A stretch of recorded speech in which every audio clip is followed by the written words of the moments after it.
তোমার সাথে আমার আলাপ হয় ফেসবুক থেকে। আমি সেভাবে তোমায় চিনতাম না। কয়েকটা ছবি দেখেছি, দু একবার প্রোফাইল ঘুরে এসেছি তার আগে। তারপর যখন প্রেমে পড়লাম, তখন আমাদের 2 মাস চলছে বন্ধুত্বের। যদি বোঝাতেই হয়, এই গোটা 5 প্রোফাইল পিকচার, 10-12 কভার আর প্রায় 100 পোস্ট। এই ছিল আমাদের টাইম লাইন। তুমি ছেড়ে গেছো যে কদিন হলো, তারও একটা টাইম লাইন আছে।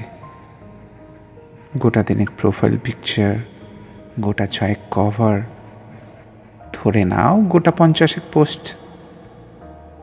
কি অদ্ভুত ভালোবাসা ছিল আমাদের। ছেড়ে যাওয়া, থেকে যাওয়া, টাইম লাইন সব কিরকম পাল্টে যায়।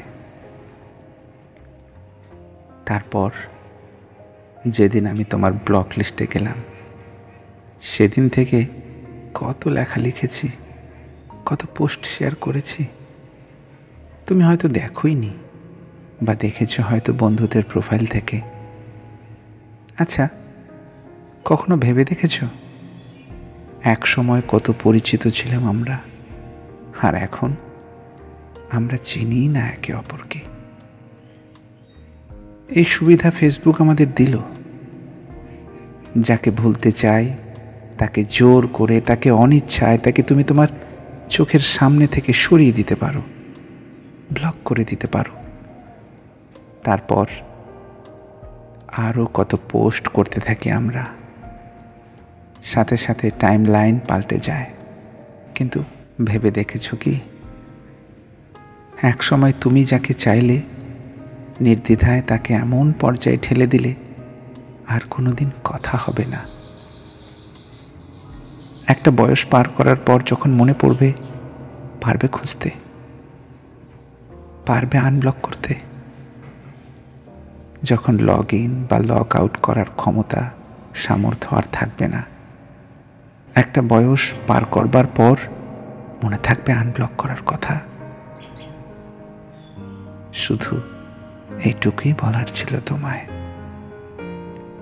ফেসবুক তো থাকবে চিরকাল, সময়ের সাথে সাথে আরো যুবক হবে। আমরা কিন্তু এই জগতেই আরো পুরনো হতে থাকব।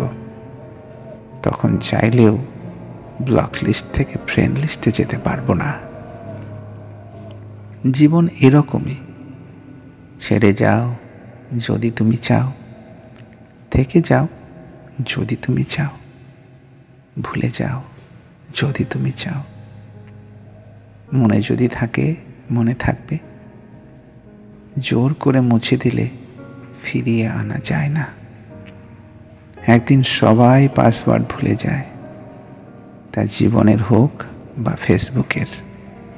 তখন কিন্তু চাইলেও তা ফিরিয়ে আনা যায় না। সম্পর্ক না থাক, সংযোগ যেন থেকে যায়, ওটা রাখতে হয়।